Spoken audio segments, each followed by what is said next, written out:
नवरात्रा के पूजन में तब, नवरात्रा के पूजन में तब किसको भोज कराओगे? नवरात्रा के पूजन में तब किसको भोज कराओगे? चरण पखारे बिना कहो फिर पुण्य कहाँ से पाओगे? चरण पखारे बिना कहो फिर पुण्य कहाँ से पाओगे? राम राम गा रहे हैं सारे अवधवासी, अधरों में खुशियाँ है, आँखियाँ है प्यासी। राम राम गा रहे हैं सारे अवधवासी, ओ वासी। राम राम गा रहे हैं साधु संन्यास। आई गिरि नंदिनी नंदित मेदिनी विश्व विनोदिनी नंदनुते, गिरिवर विंध्य शिरोधिनी वासिनी विष्णु विलासिनी जेष्णुते, भगवती हेशित कंठ कुटुंबिनी भूरि कुटुंबिनी भूरि कृते। जय जय हे महिषासुर मर्दिनी रम्य कपर्दिनी शैलसुते।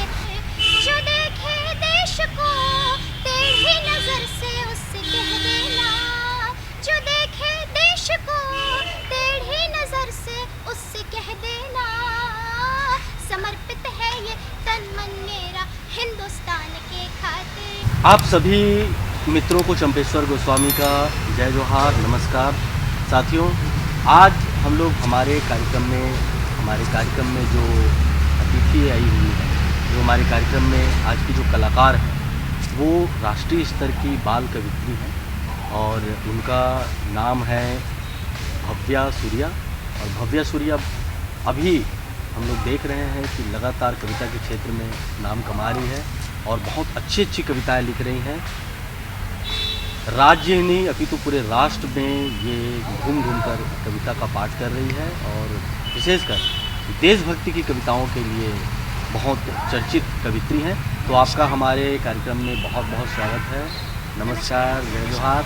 जय जोहार। सबसे पहले भव्या हमारे दर्शकों को क्या सुनाना पसंद करेंगे, उसके बाद फिर हम आगे की बात करेंगे। मैं शारदे को नमन करती हूँ और आप सभी श्रोतागणों को भी मेरा नमस्कार। और सर्वप्रथम मैं 4 पंक्तियों से शुरुआत करती हूँ। स्वागत। खड़े हो जाना राष्ट्रगान के सम्मान के खातिर, खड़े हो जाना राष्ट्रगान के सम्मान के खातिर, सौदा देश का ना करना अपनी जान के खातिर, सौदा देश का ना करना अपनी जान के खातिर। जो देखे देश को टेढ़ी नजर से उससे कह देना, जो देखे देश को टेढ़ी नजर से उससे कह देना, समर्पित है ये तन मन मेरा हिंदुस्तान के खातिर, समर्पित है ये तन मन मेरा हिंदुस्तान के खातिर, हिंदुस्तान के खातिर, हिंदुस्तान के खातिर। वाह वाह, बहुत बढ़िया। इसी के साथ इस कार्यक्रम की शुरुआत हो गई है, तो एक बार बोलो भारत माता की जय। तो भव्या, आपको कब लगा कि मेरे भीतर एक कवित्री आ चुकी है और मैं कविता लिखना शुरू कर दूँ? सबसे पहले तो जब मैं 4.5 वर्ष की थी, मेरे जो प्रिंसिपल सर थे, उन्होंने मेरी माताश्री को ये सुझाव दिया कि एक कार्यक्रम है, वहाँ पे मेरी माताश्री को बोलने के लिए बुलाया गया था, क्योंकि मेरी माताश्री एक कवित्री है।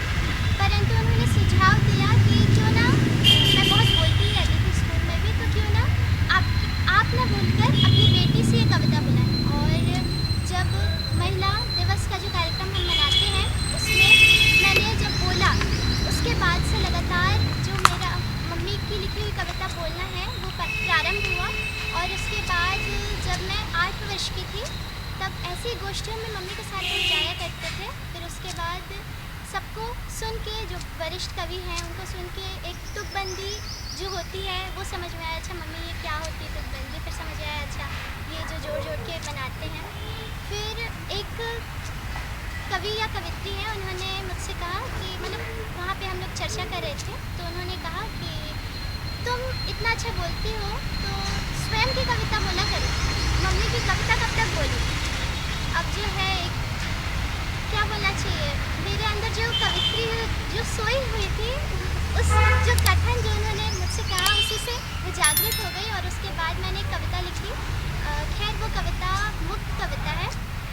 लेकिन उसके बाद से मेरा जो कविता लिखना है वो प्रारंभ हुआ, ऐसे अपनी काव्य यात्रा शुरू हुई। बड़ी अच्छी बातें आपने बताई कि मम्मी की कविताओं से आपने शुरुआत की और उसके बाद में कहीं से आपको प्रेरणा मिली और आपने कविता लिखना प्रारंभ कर दिया। फिर उसके बाद अब तो सवाल ही नहीं उठता कि प्रेरणा स्रोत कौन है। निश्चित रूप से आपकी माता जी जो है, आपकी जो कविता लिखने की जो प्रेरणा स्रोत है वो है। मंचों में कैसे आपका आना जाना शुरू हुआ लिखने के बाद? जी, अब जब मैं कविता बोलने लगी, देशभक्ति की कविता मैं लिखती हूँ, आप सभी को विदित है। बिल्कुल। तो कुछ जो कवि हैं और ऑर्गेनाइजर्स हैं, उनसे बातचीत हुई, वो बोले कि अच्छा बोल रही हो, तुम्हें मंचों में जाना चाहिए। उसके बाद धीरे धीरे एक सिलेक्शन होता गया और उसके बाद जब एक समय ऐसा भी आया 2019 में, जब मुझे छत्तीसगढ़ से चयनित किया गया दिल्ली में काव्य पाठ करने के लिए छत्तीसगढ़ को और खुद की कविताओं को रिप्रेजेंट करने के लिए। तो मैंने वहाँ भी कविता पढ़ी और उसके साथ मैंने महिषासुर मर्दिनी स्तोत्र का भी पाठ किया, क्योंकि मैं संस्कृत श्लोकों का भी पाठ करते रहती हूँ। तो वहाँ पे भी मैंने अपना जो है परफॉर्मेंस महिषासुर मर्दिनी का पाठ किया, जी। क्या बात है, सुनाइए। खैर उसमें 21 श्लोक हैं, जी। अभी समय तो थोड़ा कम है, जी। तो मैं कुछ श्लोक ही आप बिल्कुल। सभी के समक्ष रखती हूँ। ऐ गिरिनंदिनि नंदित मेदिनि विश्व विनोदिनि नंदनुते गिरिवर बिंदु शिरोधिनि वासिनि विष्णु विलासिनि विष्णुनुते भगवति हेषित कंठ कुटुंबिनि भूरि कुटुंबिनि भूरि कृते जय जय हे महिषासुर मर्दिनि रम्य कपर्दिनि शैलसुते सुरवर वर्षिणि दुर्धर धर्षिणि दुर्मुख मर्षिणि हर्षिरते त्रिभुवन पोषिणि शंकर तोषिणि किल विषमोषिणि घोषरते धनुज निरोषिणि जितिसुत रोषिणि दुर्मद शोषिणि सिंधुसुते जय जय हे महिषासुर मर्दिनि रम्य कपर्दिनि शैलसुते ऐ जगदम्ब मदम्ब कदम्ब वनप्रिय वासिनि हासरते शिखरि शिरोमणि तुंग हिमालय हिमालय मार्गते मधु मधुरे मधु कैठव भंजिनि कैठव गंजिनि रासरते जय जय हे महिषासुर मर्दिनि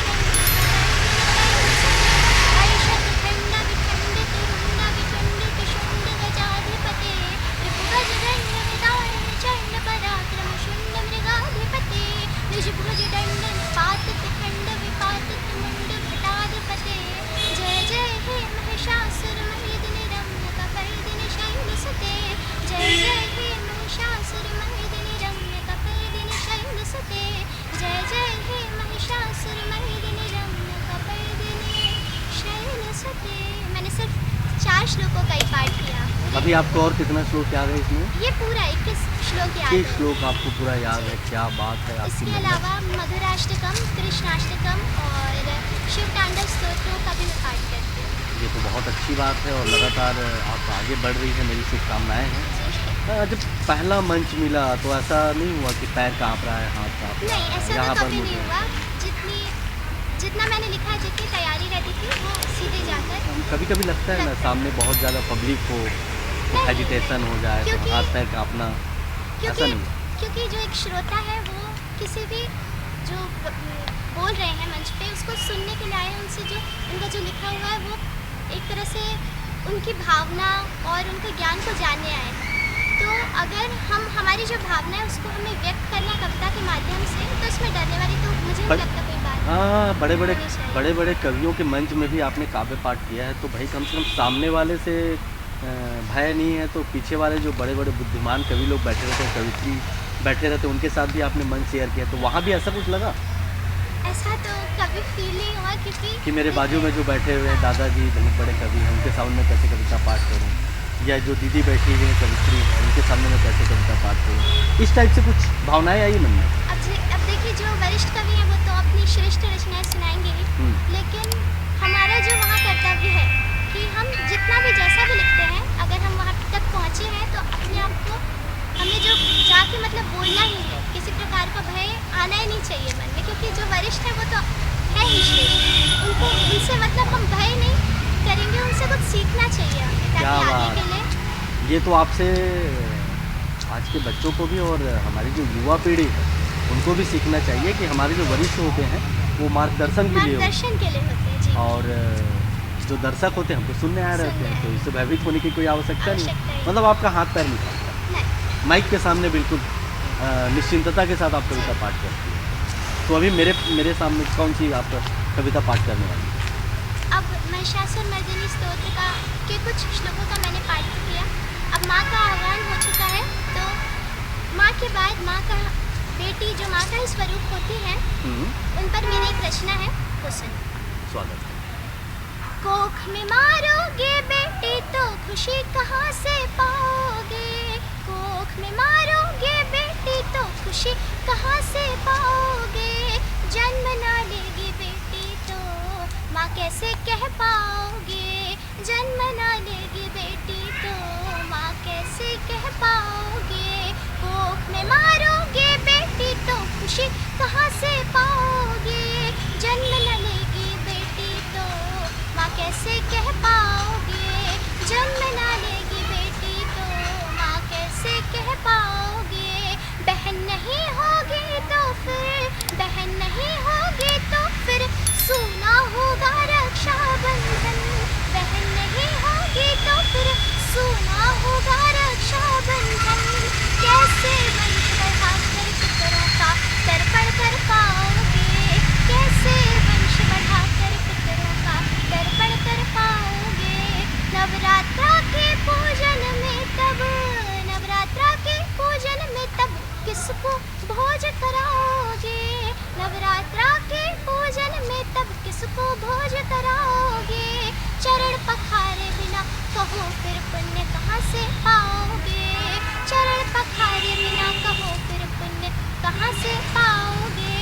और मैं कौन हूँ इन 4 पंक्तियों में सुनेगा कि बेटी हूँ मैं, बेटी हूँ मैं, बेटी हूँ मैं, बेटी हूँ मैं, बोझ नहीं हूँ जग वालों, बेटी हूँ मैं, बेटी हूँ मैं, बोझ नहीं हूँ जग वालों, नहीं बचाए बेटी को तो रो रो कर पछताओगे, नहीं बचाए बेटी को तो रो रो कर पछताओगे, रो रो कर पछताओगे, रो रो कर पछताओगे। क्या बात है, क्या बात है, बहुत समर्पण है। और जब आपके भीतर की कवित्री हमारे सामने आ रही है उसमें पूरी तरह से मुझे कविता में डूबी हुई नज़र आ रही है। तो एक जब आप किसी भी कविता को लिखती हैं, लिखने के लिए बैठती हैं, तो क्या अनुभव करती हैं आप लिखते समय? क्या उस समय आप भव्य रहती हैं कि उस सिचुएशन पे रहती हैं जहाँ पर आप उस तरह की कविताएँ लिखती हैं? सर्वप्रथम तो एक कवि का यही होता है कि हर जो अपने आसपास वो देखता है, हर एक विषय पे वो अपनी कविता लिखे। लेकिन कई बार ऐसा होता है कि पंक्तियाँ सोचता रहता है इंसान, पर जैसे हमें एक बार बैठे हम लिखने के लिए तुरंत पंक्तियाँ नहीं आती हैं समझ में, थोड़ा समय लगता है। तो जितना समझ में आया उतना लिखे, फिर थोड़े समय के लिए छोड़ दिए, फिर कभी आए और भाव उठा फिर लिखे। और कभी कभी आवश्यकता होती है, जैसे कभी कभी किसी मंच पे जाना रहता है, अब हमें कुछ नया पढ़ना है, अब है नहीं तो आसपास के विषय से कुछ नया देख लें, लिख लें, तो आवश्यकता होती है तब तो तुरंत लिखा ही जाता है माशार्दे के। अच्छा, ये तो देशभक्ति के विषय की बात हो गई है और देशभक्ति के विषय में ही आप लगातार कविता पढ़ रही हैं, आगे बढ़ भी रही हैं। और अलग विषयों में आपने कलम चलाने का कभी प्रयास किया? जी, पहले जैसे मैंने आपको बताया, पहले मैं मुक्त छंद लिखती थी, तो मुक्त कविताएँ लिखती थी, तो मुक्त कविता से फिर थोड़ा दोहों की तरफ आया अभी। और मैंने एक गीत भी लिखा है जो कि राम जी पर है।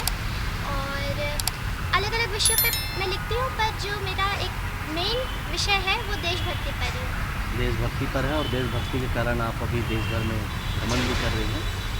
कविता पाठ के क्षेत्र में कैसी व्यस्तताएँ आपकी चल रही हैं? काफ़ी व्यस्त हैं, काफ़ी मंचों में आपको बुलाया जाता होगा? बुलाया तो जाता है, पर अगर मैं उसको व्यस्तता का नाम दे दूँ तो वो थोड़ा सही नहीं रहेगा, क्योंकि साथ में पढ़ाई भी है, अदर एक्टिविटीज़ भी हैं और अपना ये पैशन भी है। स्कूल में भव्या का अपना एक अलग, भव्या की अपनी एक अलग पहचान है कवित्री के रूप में। स्कूल में क्या माहौल आपको मिलता है, क्या सपोर्ट मिलता है वहाँ से? स्कूल से बहुत टीचर support स्टाफ से, जी। प्रिंसिपल से, आपके फ्रेंड से? जी। हमारी जो प्रिंसिपल मैम है वो भी बहुत मेटिकुलस हैं और हमारी टीचर्स भी एकदम मतलब बिहेव सारे स्टूडेंट्स को बराबर करते हैं, लेकिन जब देखते हैं कि मैं इस क्षेत्र में हूँ तो जहाँ भी जाना रहता है तो वो सारे नोट्स बता देंगे, और जैसे स्टूडेंट्स भी हैं तो वो भी साथ में हेल्प करते हैं नोट्स देने में, और टीचर जैसे जो पढ़ा देंगे तो वो बता देते कि हमने ये पढ़ा दिया, यहाँ तक पढ़ा दिया, और प्रेज़ भी करते रहते हैं बीच बीच में। परिवार में कितने लोग हैं? परिवार में मैं हूँ और मेरी मम्मा है, वो भी कवित्री हैं, और मेरे पिताश्री हैं, और मेरी एक बहन है छोटी। दादा दादी? दादा दादी नहीं हैं। तो परिवार से किस तरह से आपको सपोर्ट मिलता है? कैसा मतलब परिवार वालों का क्या है, कैसा है सहयोग, कैसा है? सही, परिवार वाले तो हर स्थिति में सहयोग करते हैं, क्योंकि इसलिए तो वो परिवार कहलाता है। जहाँ सहयोग है परिवार में, इसलिए वो परिवार कहलाता है। और मेरी जो छोटी बहन है वो भी बाल कवित्री है। आप बहुत जल्द आगे बढ़ती जाएं। अभी तक कितनी सारी कविताएं आपने लिखी हैं? सच बोलो तो अभी तक मैंने कभी काउंट नहीं किया। जैसे पहले मैं कविता लिखती जाती थी, उसको डायरी में लिखती जाती थी, और अब जो है जैसे कुछ इस पन्ने पे लिख दिया, कुछ उस पन्ने पे, तो वो मैंने सहेज के रखा है एक तरफ। जब भी ध्यान आता है कि इसमें कोई अगर त्रुटि हो किसी से चेक करवा लें या कुछ, या आगे लिखना है तो। लेकिन अभी तक मैंने कुछ ही कविताओं को डायरी में लिखा है, पूरी कविताएं मेरी लिखाई भी नहीं। और ऐसे अगर मैं बोलूँ कि मैंने आज तक कितनी कविता लिखी तो काउंट तो है ही नहीं। ये तो आलस वाली बात हो गई। फिर आपको तो एक डायरी में कलेक्ट करके कविताओं को रखनी चाहिए, क्योंकि एक समय ऐसा आएगा कि हम कहाँ किन किन कविताओं को ढूंढते रहेंगे। जी। तो आपको कभी ऐसा लग रहा है कि कभी उसको संकलित किया जाए और संकलन करके रखा जाए? हाँ, मैं उसको करती रहती हूँ बीच बीच में, पर जैसे कुछ नई कविताएं लिखी तो वो नहीं कर पाई ऐसे तो। अच्छा, कविता के अलावा और क्या क्या चीज़ें आपको पसंद है? कविता के अलावा अपना जो परिवार के प्रति और देश के प्रति धर्म है, और पढ़ना भी अच्छा लगता है, और खेल कूद, खाना पीना? हाँ वो तो है ही, वो तो जीवन ही मतलब चलता है। खेलने में क्या है, क्या खेलना खेलने पसंद है? में चेस अच्छा लगता है, और बाकी सब अच्छा, भी। दौड़ भाग वाला खेल? हाँ वो भी है, लेकिन एक चेस में एक अलग ही रुझान है। और क्या सुनाएंगे आप? और एक मुक्तक बिल्कुल कि सुनाइए। हमारे जो भी दर्शक हैं, जितने भी युवा इस कार्यक्रम को देख रहे हैं, उनके लिए है कि अपने से जो हमारे बुजुर्ग हैं, अपने से बड़े हैं, उनके प्रति हमारा कैसा व्यवहार रहना चाहिए, और आज की युवा पीढ़ी कैसा व्यवहार करती है। तो सुन। जिस घर में बुजुर्गों का सही सम्मान नहीं होता, जिस घर में बुजुर्गों का सही सम्मान नहीं होता, ज़माना है गवाह उसका, भला परिणाम नहीं होता, ज़माना है गवाह उसका, भला परिणाम नहीं होता। अगर पाना है रहमत तो करो उनकी सदा सेवा, अगर पाना है रहमत तो करो उनकी सदा सेवा। उनके आशीष से ऊंचा कोई सम्मान नहीं होता, उनके आशीष से ऊंचा कोई सम्मान नहीं होता, कोई सम्मान नहीं होता, कोई सम्मान नहीं होता। बहुत बढ़िया, बहुत खूब। आजकल हास्य कविताओं का काफ़ी दौर चल रहा है, और बाल कवित्री आप हो, तो कभी आपको लगता है कि मैं देशभक्ति की रचनाओं को लेकर जाऊंगी तो दर्शक कम ताली बजाएंगे, इससे अच्छा है कि मुझे हास्य की कुछ कविताएं, कुछ रचनाएं, कुछ चुटकुले टाइप की कोई चीज़ें ले जाऊं कि मुझे भी लोग मंचों में पसंद करें?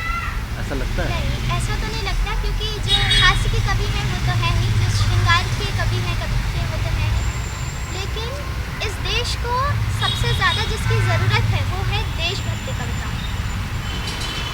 क्योंकि जब तक मन में देशभक्ति नहीं है, हम बाकी जो हमारे कार्य है उसमें जो हमारा जो भी है कंसंट्रेशन उतना कर ही नहीं पाएंगे, क्योंकि देशभक्ति सबसे ऊपर है। देश ही हमें सब देता है, और अगर हम देश के प्रति ही समर्पित नहीं रहेंगे तो हमारे ये जन्म सिद्ध नहीं होगा।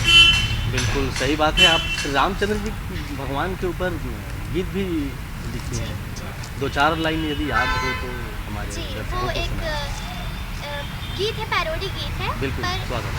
जो एक पहले से गीत बना था जिन्होंने भी लिखा था, कवि का नाम मैं नहीं जानती, क्षमा कीजिएगा, परंतु उसमें ऐसा था कि राम जी वन जा रहे हैं और मेरी जो कविता है जो हमारे भारत सरकार ने जो निकाला अभी कि शिलान्यास, वो राम मंदिर का निर्माण फिर से होगा, तो उस पर जो मेरी कविता है कि श्री राम जी आ रहे हैं। क्या जी, तो जो गीत है वो श्री राम जी, मतलब अब मंदिर बन रहा है तो वास्तव में श्री राम जी हमारे समक्ष आ रहे हैं। तो उस पर जो मेरा गीत है उसकी 2-4 पंक्तियाँ मैं सुनाती हूँ। स्वागत।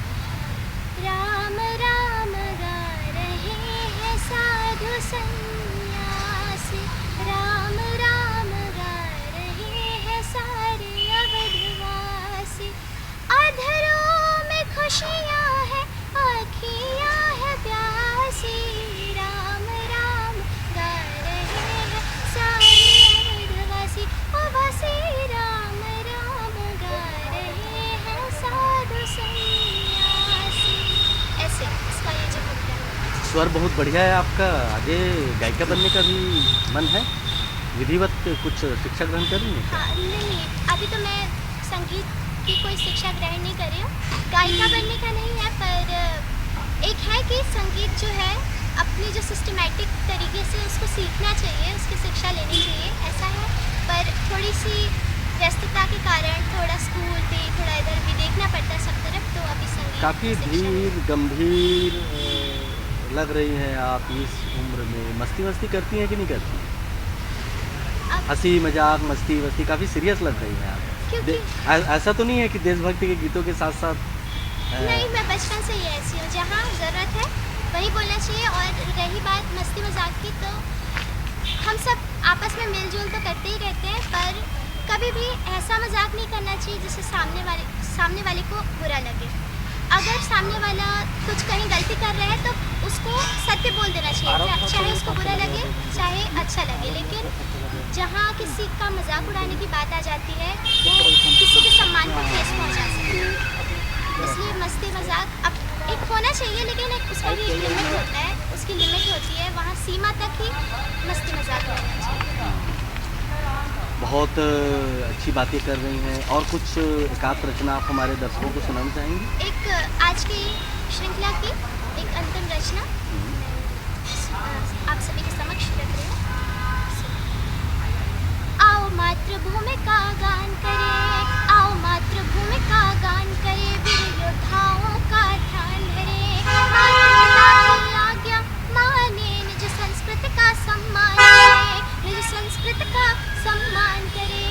आओ याद करें संतों को, दोहराए हम उनकी वाणी, बनी रहे हम सब पर कृपा, नमन तुझे वीणा पाणी, बनी रहे हम सब पर कृपा, नमन तुझे वीणा पाणी। हिंदू मुस्लिम सिख ईसाई सभी तिरंगे के साथी, जब तक भारत में एका है अक्षुण है अपनी थाती, जब तक भारत में एका है अक्षुण है अपनी थाती। मर्यादा पुरुषोत्तम श्री राम नाम की जीत है, नहीं कटता इस भारत में आपस में बस प्रीत है, नहीं कटता इस भारत में आपस में बस प्रीत है। और हर नर में बस राम बसे, हर नर में बस राम बसे, नारी में जहाँ बस सीता हो, एक हाथ में रामायण दूजे में भगवत गीता हो, एक हाथ में रामायण दूजे में भगवत गीता हो, दूजे में भगवत गीता हो। धन्यवाद। बहुत अच्छी बातें की आपने हमारे साथ और बहुत अच्छी कविताएं आपने हमको सुनाई और बहुत अच्छा लगा कि आप हमारे कार्यक्रम में आए। आपका भी बहुत-बहुत धन्यवाद। आप हमारे दर्शकों को कुछ कहना चाहेंगी? मैं इतना ही कहना चाहूँगी कि सुरक्षित रहें, और हाँ, शिक्षा कभी मत छोड़िए, चाहे वो किसी भी क्षेत्र की शिक्षा हो, शिक्षा हमें लेनी चाहिए, हमेशा लेती रहनी चाहिए, क्योंकि जीवन तो हमें सिखाते ही चला जाता है। और देश के प्रति समर्पित रहें, क्योंकि देश ही सब कुछ है, उसी ने हमको सब कुछ दिया है। और गोस्वामी सर जी का भी, आपका भी बहुत बहुत धन्यवाद। आपने अपने चैनल पर अपने इस कार्यक्रम में मुझे आमंत्रित किया। और आप पहली बाल कवित्री हैं हमारे इस कार्यक्रम की, जिसका हमारे इस शो में प्रथम बार, और यहीं से समझना चाहिए कि एक नए कार्यक्रम की शुरुआत होगी। तो आप हमारी प्रथम अतिथि हैं हमारे इस कार्यक्रम की, एक बाल कवित्री के रूप में, जिसका यहाँ पर एक भरपूर हमने जिनके साथ बात की साक्षात के स्वरूप में। तो बहुत बहुत धन्यवाद। और मित्रों, आज हमने बात की बाल कवित्री भव्या सूर्या से, और उन्होंने बहुत अच्छी अच्छी कविताएं सुनाई। हमारी बहुत उनको शुभकामनाएं हैं कि वो कविता के क्षेत्र में बहुत आगे बढ़े, राज्य देश ही नहीं अपितु पूरे विश्व में नाम रोशन करे, हमारे भारत देश का, हमारी धरती का, अपने परिवार का। आगे हमारे कार्यक्रम को लगातार देखने के लिए आप लोग हमसे जुड़े रहिए। आज बस इतना। आप सब से मैं चाहूँगा विदा। आप सभी को चंपेश्वर गोस्वामी का सादर नमस्कार।